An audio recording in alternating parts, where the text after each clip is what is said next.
आपको बताने वाले हैं आज सरलीकरण सवाल जो बोर्ड मास के नियम से हल किए जाते हैं। एक हफ्ते से लगभग हम ये बोर्ड मास के नियम लगाकर और सरलीकरण नियम से बता रहे हैं सरलीकरण के सवाल। तो आज आपको एक हफ्ते पढ़ाते पढ़ाते हो गए तो आपको सवाल आए हैं कि नहीं आए?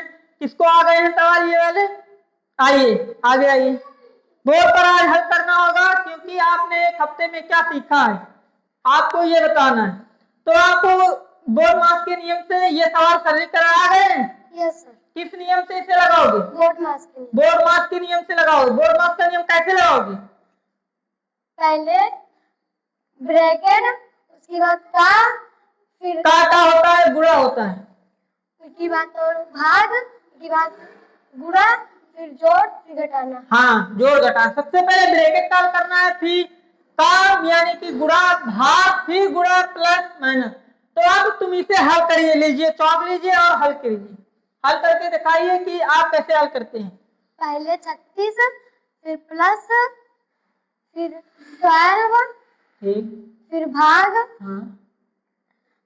अब 8 मानी 5 के, यहाँ पानी 3, यहाँ पे 3 बचे, फिर 36, फिर जोड़, अब यहाँ पानी भाग करें, यहाँ 4, फिर जोड़ करें, यहाँ 40 आंसर।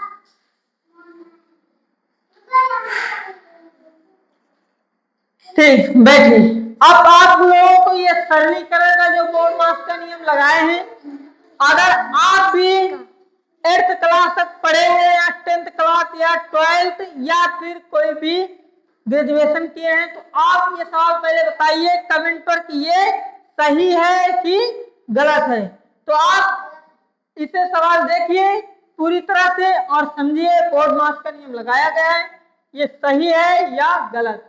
बोर्ड मास का नियम का अनुसार होता है, सबसे पहले ब्रैकेट का हल करते हैं, फिर का यानी गुणा का होता है, फिर भाग होता है, फिर गुणा होता है, उसके बाद होता है प्लस, फिर माइनस। जब हम बोर्ड मास का नियम लगाते हैं सरलीकरण में इसका नियम होता है ब्रैकेट 3 होते हैं, एक बड़ा ब्रैकेट, मंझला ब्रैकेट और छोटा ब्रैकेट। देखिए इसी प्रकार छोटा बड़ा, जब अब हमें एक बात याद आ गई जो छोटे बड़े बताए गए हैं। अगर आपको कोई भी नेता अगर आपको पैसे दे रहा है तो मान लीजिए वो देश को बेच रहा है। कोई भी नेता अगर आपको पैसे दे रहा है तो वो मान लीजिए आपको बेच रहा है। तो आप उस नेता को चुनिए जो आपको पैसे न दे, ईमानदारी पर काम करे और आपका ईमानदारी पर काम करे और दूसरों का काम ईमानदारी पर करे।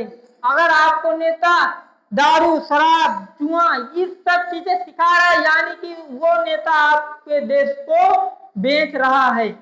तो आपको देश से बचाने के लिए आपको इन जैसे नेताओं से एकदम दूर रहना चाहिए, क्योंकि शिक्षा गरीबों के लिए शिक्षा मान लीजिए जो 40,000 50,000 यानी कि सरकारी स्कूलों में 70-80 हजार के टीचर आते हैं, वो बच्चों को बिल्कुल 0% पढ़ाते हैं सरकारी स्कूल के मास्टर। और जो प्राइवेट के स्कूल में 3-4 हजार रुपए पाते हैं वो अपने जान लगाकर बच्चों को शिक्षा देते हैं। तो हमारी ये राय है जो भी सरकारी स्कूलों में गवर्नमेंट को जाना चाहिए और उसमें जांच बैठा है। हमारे स्कूल में जितने भी गवर्नमेंट स्कूल है इसमें 1% पढ़ाया नहीं जाता है। 8 बजे का स्कूल होता है तो 9 बजे मास्टर आते हैं, हेड मास्टर 12 बजे आते हैं। तो ऐसे टीचरों के लिए उनको कड़ी से कड़ी सजा दीजिए, स्कूल में जांच बैठाई जाए। तो हम ये बता रहे हैं आपको बोर्ड मास का नियम बता रहे हैं। बोर्ड मास का नियम आपको समझ में आया है तो आप कमेंट पे जरूर बताइए सही है या गलत है। धन्यवाद।